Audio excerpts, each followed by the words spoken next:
Good evening, good afternoon, ladies and gentlemen. We have some breaking news here as Nasir Johnson, defensive line commit to the Florida Gators, has now been crystal ball to flip to the Georgia Bulldogs. Cue the rain. Now, before you yell at me and say, Sheldon, why are you putting that out there? You're putting that bad juju out there. You're going to make this happen. He was eating breakfast with Kirby Smart the other day, okay? This is Kirby's doing, not mine. I'm just here to, as we like to say here at Hightop Sports, report the news and let you know what's happening so you can brace yourself, so you can prepare for winter, because winter is coming. And now some of you may say, well, it hasn't happened yet. It's just a prediction. I know, and I made a video about Jamonte Waller flipping and what happened there. I haven't missed yet, and unfortunately, I hate being right in these circumstances, but I like to kind of get ahead of it if we can, to brace the impact, to brace the blow. There obviously is a bunch of murmurs that more could be happening.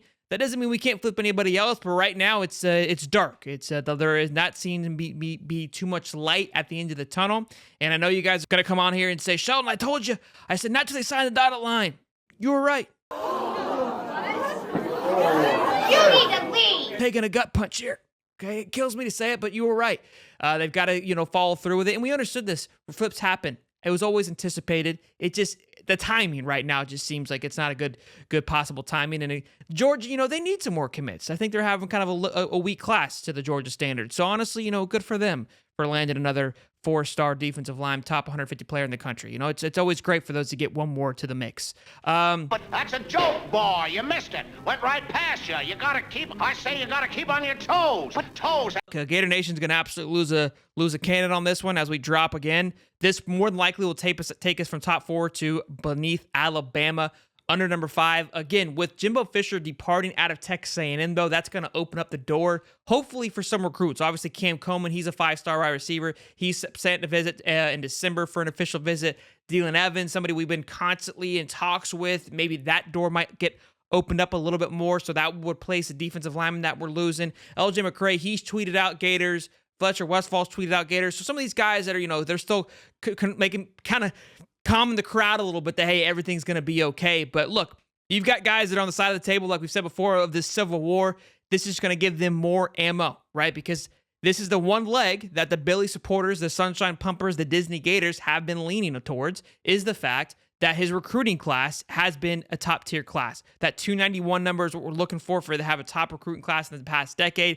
We are slipping further and farther away from that, which, again, that's going to be the leg that's slowly getting kind of chopped away for Billy Napier. Before you get mad at me saying, oh, I thought you were a lover of Billy. Look, I still support it. I'm just letting you know how this is going to happen. You can only control the mob and keep the mob contained so much. When you've got bad news like this, this is how this is going to happen. But there's still plenty of time to get things flipped. There's still plenty of time to go after somebody else. So we'll see how we reallocate these numbers. I think it's going to be a big test to Coach Billy Napier and the staff of how they do respond to this, how they do get back on track. And I've been saying this, and again, with the more we keep losing, before we even were, projected to lose these players, but the portal was going to be a huge point of emphasis for the Gators in this coming off season. And it appears that with each passing day at this point, that's going to be a thing more and more for sure. And I know a lot of you are going to say that a lot of it has to do with the product on the football field, but I don't believe that it does. I feel like these are just kind of, just normal attrition commits, because Coach Billy has been completely upfront with all the recruits. Everybody understands what's happening, how this rebuild is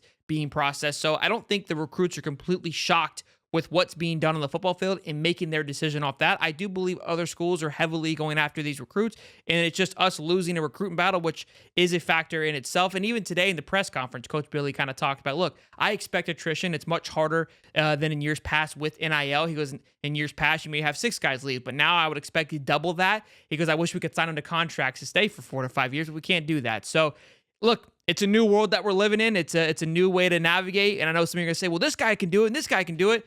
And you're right. I don't have an answer for that. But be sure, let me know how you're feeling in the comments section below. I know you already will. You'll probably bash me anyways with all my takes. And look, I appreciate it. Helps the comments, helps the algorithm. So continue to let us know how dumb we are here at Hightop Sports. It's much appreciated as always. And be sure to smash the like button and subscribe. See you guys in the next one. Peace.